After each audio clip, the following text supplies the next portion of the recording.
กล่าวธรรมะดังนี้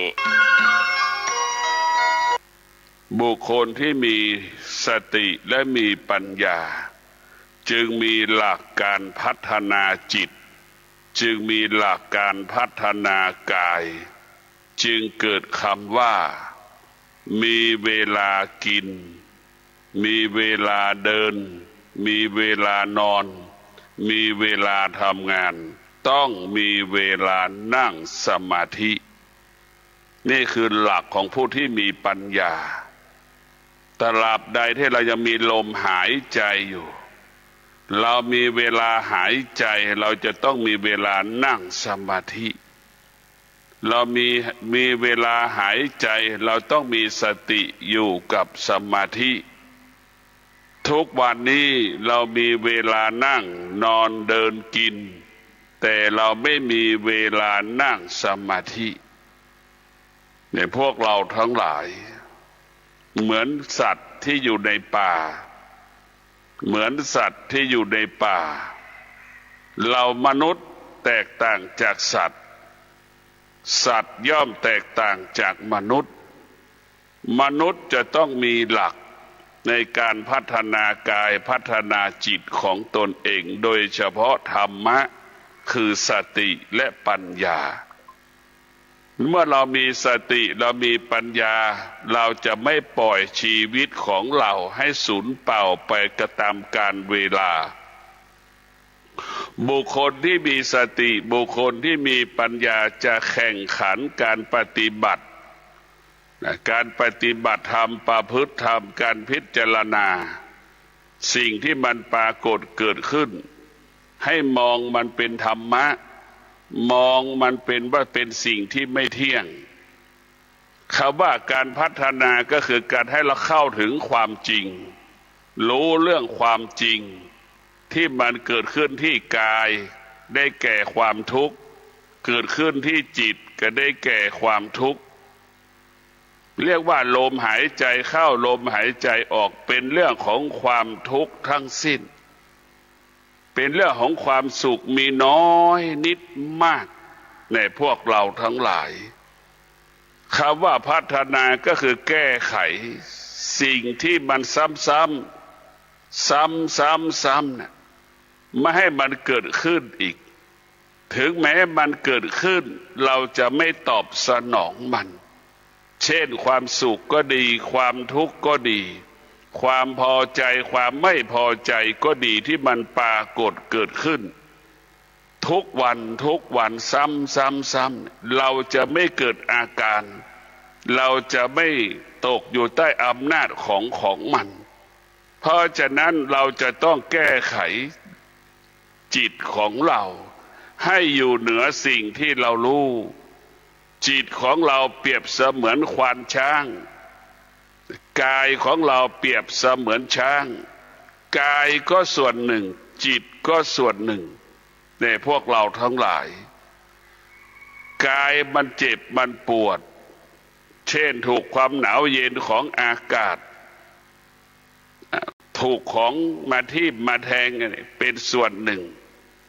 เราต้องรู้ว่ากายเหล่านี้มันก็เป็นอีกส่วนหนึ่ง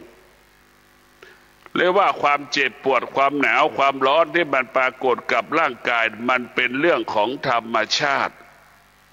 มันเป็นปกติคนทุกคนเป็นเช่นนี้ไม่มีใครไม่เกิดมาแล้วไม่เจ็บไม่ปวดไม่ร้อนไม่หนาวไม่มีให้เราเข้าใจเช่นนี้ว่ามันเป็นพื้นฐานเราต้องเข้าใจความจริงเข้าถึงความเป็นจริงเราก็ไม่ตกอยู่ทาสของความจริงนั้นเราจะต้องอยู่เหนือความจริงการจะอยู่เหนือความจริงก็คือได้สติและปัญญาอยู่เหนือความเจ็บปวดที่กายมันเจ็บปวดอยู่เหนืออารมณ์ความรู้สึกที่อารมณ์มันพอใจไม่พอใจอารมณ์ไม่สงบจิตไม่สงบอย่างนี้เราจะต้องอยู่เหนือมันคำว่าพัฒนาก็คือพัฒนาจิตให้จิตของเราเนี่ยเท่าทานสิ่งที่มันรู้เท่าทานสิ่งที่มันกระทบเท่าทานสิ่งที่มันสัมผัสที่เกิดจากตาหูจมูกลิ้นกายใจ แต่เราจะมีความจำเป็นอย่างยิ่งจิตของเรานี่ต้องเป็นจิตผู้รู้จิตผู้รู้ก็ต้องประกอบไปด้วยสติและปัญญาผู้จิตของผู้รู้ต้องประกอบไปด้วยสติและปัญญาเมื่อจิตเรามีสติและปัญญาจิตนั้นจะไม่เกิดอาการไม่สำแดงอาการใดๆทั้งสิ้นเช่นตาเห็นรูปจิตก็ไม่เกิดอาการไม่สำแดงอาการแต่ตามันรู้จิตมันรู้ก็คือสงบรู้หูได้ยินเสียงสติปัญญามันเกิดขึ้นมันก็จะให้เราสงบรู้ในเสียงนั้นๆคือเราไม่ออกอาการไม่สำแดงอาการในเสียงมันจะไพเราะเราก็สงบรู้มันจะเสียงดังทำให้เราทุกข์ทรมานเราก็สงบรู้เรียกว่ารู้สงบรู้อยู่กับสิ่งที่เรารู้เราก็อยู่เหนือสิ่งที่เรารู้พวกเราต้องพิจารณาเมื่อเรามีสติเมื่อเรามีปัญญาเราจะไม่เป็นทาสของการรู้เมื่อเรามีสติมีปัญญาเราจะไม่เป็นทาสเราจะอยู่เหนือสิ่งที่เรารู้เราจะไม่เป็นทาสของรู้ทุกวันนี้เราเป็นทาสของการรับรู้ทั้งหมดตาเห็นรูปตาก็เป็นทาสของรูปหูได้ยินเสียงตาหูก็เป็นทาสของเสียงนี่คือเราขาดสติขาดปัญญาเราจึงอยู่ใต้อำนาจของการรับรู้ได้เป็นธาตุของการรับรู้ตั้งแต่จมูกสัมผัสกับกลิ่นเราก็เป็นธาตุของกลิ่นทั้งหอมทั้งเหม็นเนี่ยเราไปกินข้าวก็เป็นธาตุของการรับรสชาติอาหารอีกชอบใจไม่ชอบใจในรสชาติอาหารนั้น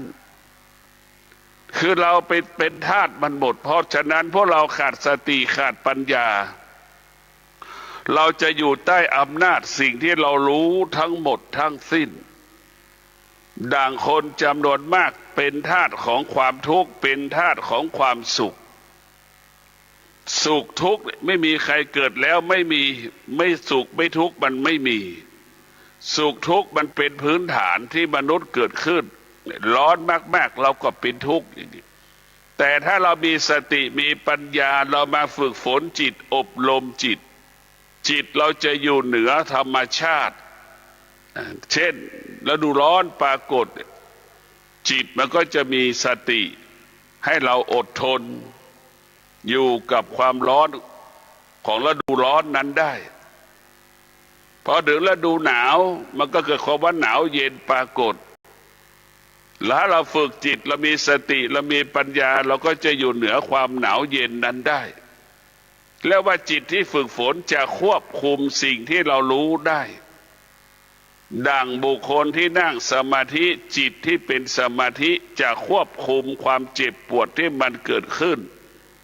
ที่ปวดที่ขาก็ดีหัวเข่าก็ดีเอวก็ดีหลังก็ดีอวัยวะทุกส่วนที่มันเกิดอาการเรามีสติเราจะอยู่เหนือมันรู้ว่ามันปวดเรารู้ว่ามันปวดเราก็รู้มันเฉยๆเราไม่ก่อออกอาการไม่สำแดงอาการเราไม่เข้าไปดูมันไหนเราไม่เข้าไปดูมันไม่เข้าไปยึดติดมันไม่เข้าไปเสริมไปปรุงแต่งมันท้ายสุดมันก็จางหายไปในที่สุดมันรู้แล้วมันไม่มีอะไรเที่ยงแน่นอนพวกเราทั้งหลายเราต้องมีสติต้องมีปัญญาเอาสติสัจจะเนี่ยมาพัฒนาตนเองทุกเช้าเราจะต้องนั่งสมาธิทุกเช้าจะต้องสวดมนต์อย่างน้อยก็15 นาทีเราต้องมีเวลาให้กับจิตมีเวลาให้กับกายมันทุกวันนี้เราใช้กายใช้จิตมากเกินไปโดยไม่ให้กายกับจิตพักผ่อนแต่พวกเราทั้งหลายการนั่งสมาธิคือให้กายพักผ่อนให้จิตพักผ่อนให้กายคลายทุกข์ให้จิตคลายทุกข์ให้มีเวลากายกับจิตได้คุยกันบ้างทุกวันนี้กายกับจิตมันไม่ได้คุยกันเพราะมันทำงานหนัก เหมือนคนจำนวนมากไม่มีเวลาคุยกันพูดกันเพราะมันเหนื่อยกับการทำงานแต่ละวันแต่ละวันนั่นแหละคือเพราะเราไม่มีเวลาให้กับชีวิตตนเองมีแต่เวลาทำงานฉันใดเราก็มีเวลาให้กับกายมีเวลาให้กับจิตเมื่อเรามีเวลาให้กายกับจิตแล้วมันจะได้รู้เห็นความจริงของกายเห็นความจริงของจิตเราจะรู้สึกตัวอยู่เราจะสงสารตัวเองแล้วเมื่อจิตมันว่างเมื่อไหร่กายมันว่างเมื่อไหร่นะจิตก็ว่างกายก็ว่างเนี่ยพวกเราทั้งหลายจะเรียกว่าจิตมันเบากายมันก็เบามันก็จะเห็นความทุกข์เป็นหลักเห็นความทุกข์เป็นหลักนะรู้เลยว่าความทุกข์ทั้งหลายมันเกิดจากตาหูจมูกลิ้นกายใจเมื่อมันรู้ว่าความทุกข์ทั้งหลายเกิดที่ตาหูจมูกลิ้นกายใจบุคคลที่ฝึกจิตอบรมจิตมันจึงรู้เหตุแห่งเกิดทุกข์เหตุที่เกิดแห่งความทุกข์พาหนะที่จะนำมาซึ่งความทุกข์ก็คือตาหูจมูกลิ้นกายใจของเราเรียกว่าถ้าเรามีตาเราก็เป็นทุกข์คนตาบอดก็เป็นทุกข์เช่นเดียวกับเราตาดีก็เป็นทุกข์เช่นเดียวกับเราเพราะอะไรคนที่ฝึกไม่ได้ฝึกจิตมันจะเกิดความทุกข์ทั้งสิ้นคนที่ฝึกจิตไม่มีคำว่าความทุกข์จะอยู่เหนือความทุกข์คนที่ฝึกจิตจะอยู่เหนือสิ่งที่เรารู้ทั้งหมดเพราะฉะนั้นพวกเราทั้งหลายความทุกข์เนี่ยมันเป็นสมบัติของเราเราต้องแก้ไขมันหรือเราต้องพิจารณามันเป็นสมบัติติดตัวเราตั้งแต่เราเกิดเราต้องกลับมาสนใจใส่ใจความสุขอีกมันก็เป็นสมบัติของเราตั้งแต่เกิดเห็นไหมเรารู้แล้วว่าธรรมะก็เป็นสมบัติของเราตั้งแต่เราเกิดนี่อดทนอย่างเงี้ยเมื่อเราให้เราอดทนธรรมะเป็นสิ่งที่คงอมตะหัวใจที่มีความอดทนเนี่ยมันก็จะอยู่เหนือความทุกข์มันก็จะอยู่เหนือความสุขหัวใจที่มีความอดทนอยู่เหนือความเจ็บปวดที่มันปรากฏอยู่เหนืออารมณ์ที่ไม่พึงปรารถนาอารมณ์ที่พึงปรารถนาเพราะนั้นความอดทนจะเป็นผู้ควบคุมในพวกเราทั้งหลายความอดทนจะเป็นผู้ควบคุมอารมณ์ความรู้สึกที่มันปรากฏหรือที่มันอาศัยตาหูจมูกลิ้นกายใจสุขทุกข์ก็เกิดจากอารมณ์ความรู้สึกที่เรียกว่าเวทนามันปรากฏมันอาศัยตาอาศัยเวทนาเนี่ยมาปรุงแต่งกันเหมือนน้ำปรุงก๋วยเตี๋ยวเครื่องปรุงก๋วยเตี๋ยวนั่นแหละเส้นก๋วยเตี๋ยวน้ำเนี่ยมันก็มารวมกันมันจึงเกิดคำว่าปรุงแต่งพวกเราทั้งหลายคำว่าปรุงแต่งก็เปรียบเสมือนเครื่องปรุงก๋วยเตี๋ยวเครื่องปรุงอาหารนั่นแหละเรามาผสมกันให้มันเป็นอย่างนั้นให้มันเป็นอย่างนี้นะคิดเองเองแต่จริงๆแล้วกินก็ให้มันอิ่มแค่นั้นแหละเห็นได้ว่าผู้ที่มีสติปัญญาจะไม่ปรุงแต่งในการกินการนอนความเป็นอยู่ผู้มีสติผู้ที่มีปัญญาจะอยู่กับความเป็นจริงแล้วก็อยู่เหนือความจริงกินให้มันอิ่มคือความจริงรสชาติอร่อยไม่อร่อยไม่มีความหมายสำหรับผู้ที่มีสติผู้ที่มีปัญญารสชาติอร่อยไม่มีแล้วว่ากินให้มันอิ่มแล้วมีชีวิตในการปฏิบัติธรรมกินแล้วมีชีวิตในการปฏิบัติหน้าที่ทำหน้าที่นี่แหละคือหลักการกิน แต่ทุกวันนี้เราไม่มีหลักในการกินเพราะเราขาดสติขาดปัญญาจะกินก็ต้องมีสถานที่ให้เรากินนี่คือเรามีความรู้สึกแบบนั้นจะกินอาหารแต่ละชนิดกับอาหารเหล่านั้นต้องให้จมูกมันตัดสินต้องให้ลิ้นมันตัดสินว่าอร่อยไม่อร่อยไม่อร่อยก็ไม่กินอย่างนี้อร่อยก็กินเนี่ยแล้วเราก็มาพิจารณาแล้วว่าเราตายแล้วว่าเราแก่เราเจ็บเราตายเพราะเรากินเป็นเหตุให้เราตายเป็นเหตุให้เราแก่เจ็บตายก่อนเวลากำหนดเพราะเรากินเนี่ยเราเข้าใจอย่างนี้ว่าการกินเป็นพาหนะเรากินสิ่งที่มันเป็นโทษให้กับชีวิตของเรากินสิ่งที่เป็นพิษกับชีวิตของเราการกินเป็นเหตุให้เกิดคำว่าแก่ก่อนเวลากำหนดเจ็บก่อนเวลากำหนดตายก่อนเวลากำหนดในการกินเพราะฉะนั้นถ้าเรามีสติเรามีปัญญาแล้วเราจะแก่ไปตามหลักของธรรมชาติเราก็จะเจ็บเป็นปกติของธรรมชาติเราจะตายก็เป็นปกติของธรรมชาติเพราะผู้มีสติผู้ที่มีปัญญาไม่ปรุงแต่งในการกินไม่ปรุงแต่งในการนอนไม่ปรุงแต่งในการดำเนินชีวิตเนี่ยเราจะปรุงแต่งในการดำเนินชีวิตนึกดูนี่จะออกบ้านต้องใส่สร้อยเครื่องประดับนานาชนิดไปปรุงแต่งมันไปอวดใครได้ไม่มีใครชื่นชมเราหรอกเรานั่นแหละชื่นชมตัวเองไม่มีใครบอกหรอกที่เราไม่มีใครบอกว่าเราใส่สร้อยและเป็นอย่างนั้นอย่างนี้มันไม่มีนี่เราเข้าใจนี่แหละเวทนาทั้งหลายเนี่ยมันเป็นเช่นนี้แต่เวทนาในตัวโกหกหลอกลวง18 มงกุฎสแกมเมอร์นั่นคือเวทนามันหลอกเราอย่างนั้นแหละมีความรู้สึกมันหลอกเราให้เรามีความรู้สึกมันหลอกเราให้เราหลงไหลในสิ่งที่เรารู้สึกแล้วเราก็ไปยึดติดความรู้สึกกลัวความรู้สึกหลงความรู้สึกเกลียดความรู้สึกรักความรู้สึกมันก็เป็นอย่างนี้กันหมดพวกเราทั้งหลายเพราะเราขาดสติขาดปัญญาเราก็หลงทางหลงผิดเนี่ยเราพิจารณาดูดีว่าเบื้องต้นแก่เจ็บตายเพราะเรากินที่สุด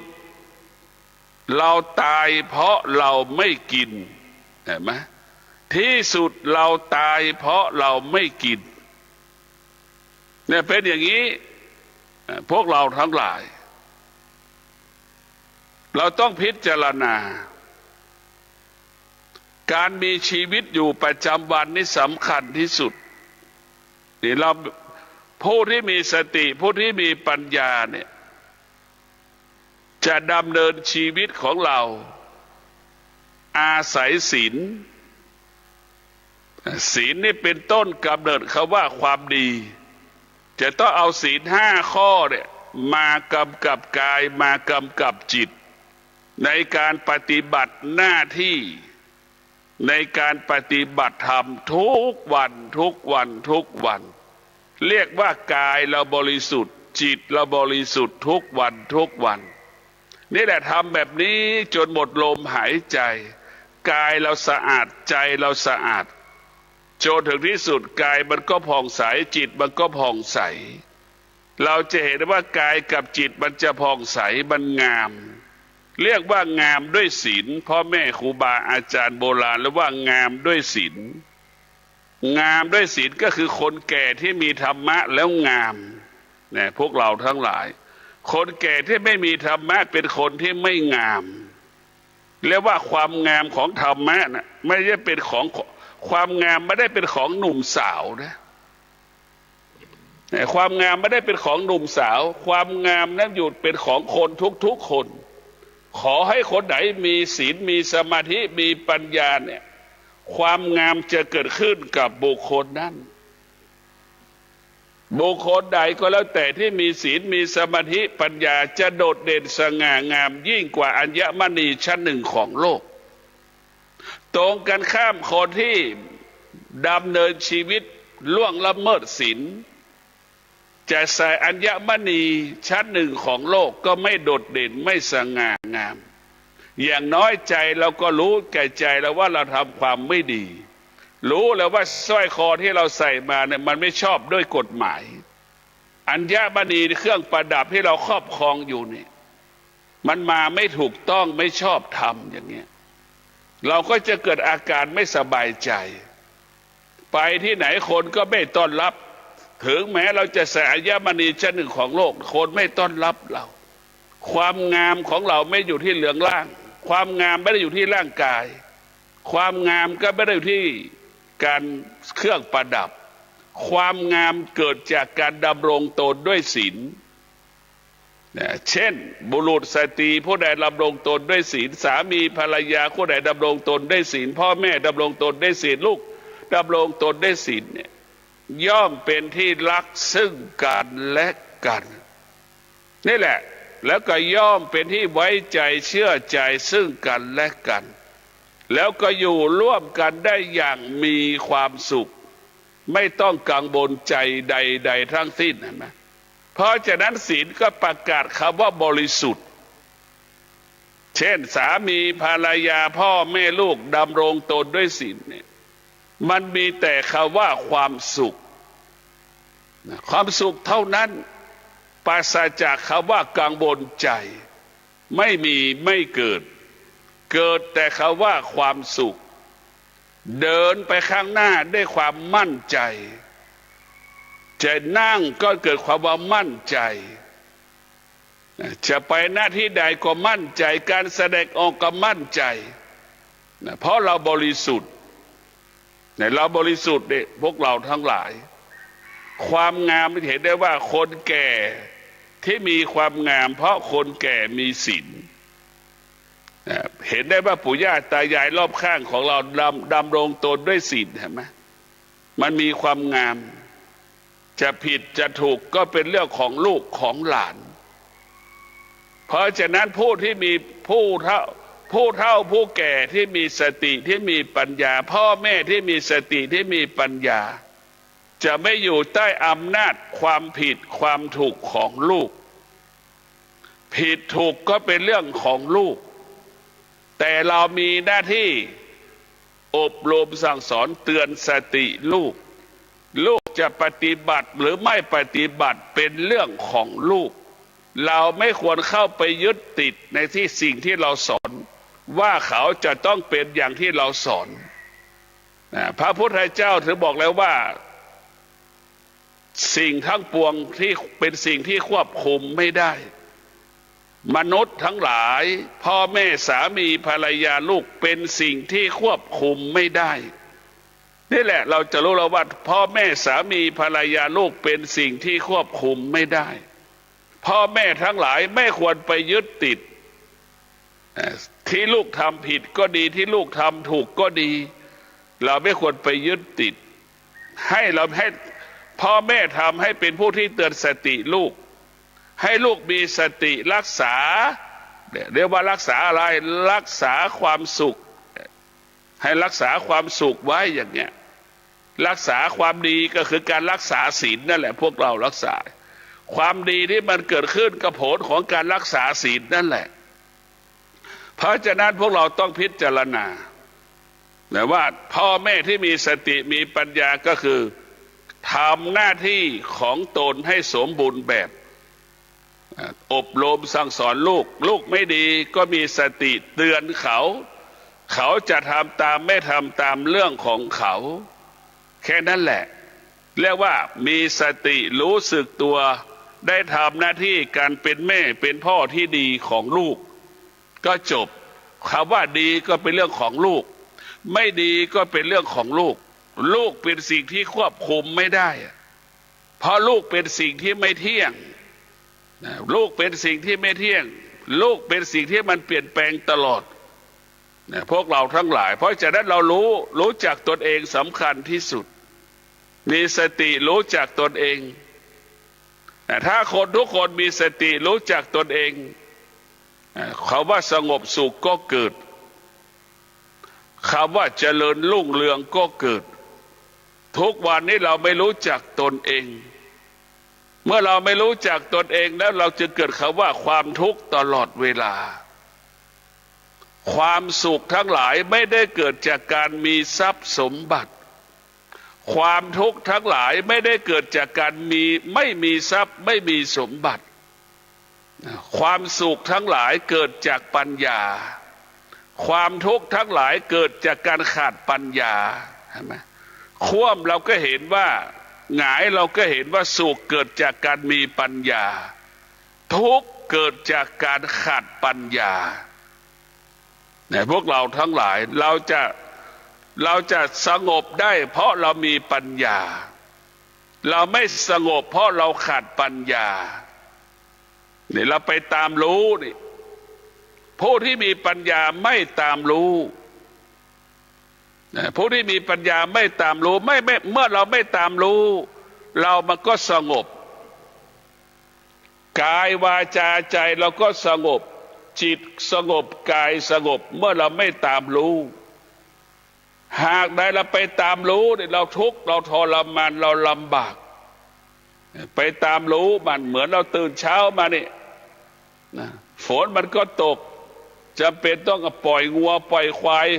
สัตว์เลี้ยงเข้าไปหากินเช่นปล่อยควายออกไปกินหญ้าอย่างนี้ปล่อยงัวไปกินหญ้าอย่างนี้เกิดความทุกข์เพราะเราไปตามรู้มันเราไม่ต้องไปตามรู้มันเราไม่ต้องเมื่อเราไปตามรู้มันก็คือเราไปปรุงแต่งนั่นแหละคือเรามีเวทนาถ้าเราไม่ตามรู้เราไม่มีเวทนาถ้าเราไม่ตามรู้เราไม่มีอุปทานเราจะไม่ยึดติดมันเวทนาก็ไม่เกิดอุปทานก็ไม่เกิดเมื่อเราไม่ตามรู้เมื่อเราอยู่เหนือสิ่งที่เรารู้เวทนาก็ไม่เกิดอุปทานก็ไม่เกิดอันนี้แหละคืออานุภาพของธรรมะเรารู้แล้วว่าถ้าเรารู้และเราก็ละสิ่งที่เรารู้เวทนาก็ไม่เกิดอุปทานก็ไม่เกิดมันเกิดแต่คำว่าว่างเปล่าทั้งนั้นเราจะสังเกตได้ว่าเวทนากับอุปทานเนี่ยมันจึงทำให้เราเป็นสุขเป็นทุกข์อยู่ตรงนี้สุขก็อยู่ที่เวทนาและอุปทานทุกข์ก็อยู่ที่เวทนาและอุปทานนรกสวรรค์ก็อยู่ที่เวทนาและอุปทานร้องไห้เสียใจก็อยู่ที่เวทนาและอุปทานเศร้าโศกเสียใจเนี่ยกินยาตายฆ่าตัวตายก็อยู่ที่เวทนาและอุปทานจะไปสวรรค์นิพพานก็อยู่ที่เวทนาและอุปทานเราจะไปนิพพานได้เมื่อเราละเวทนาละอุปทานใช่ไหมเราจะไปนรกก็เมื่อเรามีเวทนาและอุปทานเราจะเห็นได้ว่าตัวสองอย่างเนี่ยมันเป็นทั้งคุณทั้งโทษเราต้องละมันให้ได้เหมือนเราไปยึดติดสามีเราก็ทุกข์กับสามีเราไปยึดติดภรรยาเราก็ทุกข์กับภรรยาเสมอเหมือนกันหมดพ่อแม่ไปยึดติดในลูกก็เป็นทุกข์กับลูกลูกไปยึดติดในพ่อแม่ก็เป็นทุกข์กับพ่อแม่เห็นไหมลูกมันก็ทุกข์แบบลูกผู้เป็นสามีก็ทุกข์แบบเป็นผู้เป็นสามีผู้เป็นภรรยาก็ทุกข์ดังเป็นผู้เป็นภรรยาเศรษฐีก็ทุกข์อย่างเป็นผู้เป็นเศรษฐีคนยากจนยาจกก็ทุกข์แบบคนยากจนยาจกเด็กมันก็ทุกข์เหมือนเด็กมันทุกข์เหมือนกันหมดไม่มีใครไม่ทุกข์ไม่มีพระสงฆ์องค์ข้าเจ้าแม่ชีก็ทุกข์แบบแม่ชีทุกข์แบบพระสงฆ์ที่ท่านได้รับฟังจบลงไปแล้วนั้นเป็นรายการทางสายเอกดำเนินรายการโดยพระประชานาถมุนีเจ้าคณะอำเภอกัลยาณิวัฒนาเจ้าอาวาสวัดดอนจันทร์ตำบลทัตรามอำเภอเมืองเชียงใหม่จังหวัดเชียงใหม่เชิญท่านติดตามศึกษาธรรมะการปฏิบัติธรรมได้ในคราวครั้งต่อไปสำหรับวันนี้สวัสดีครับ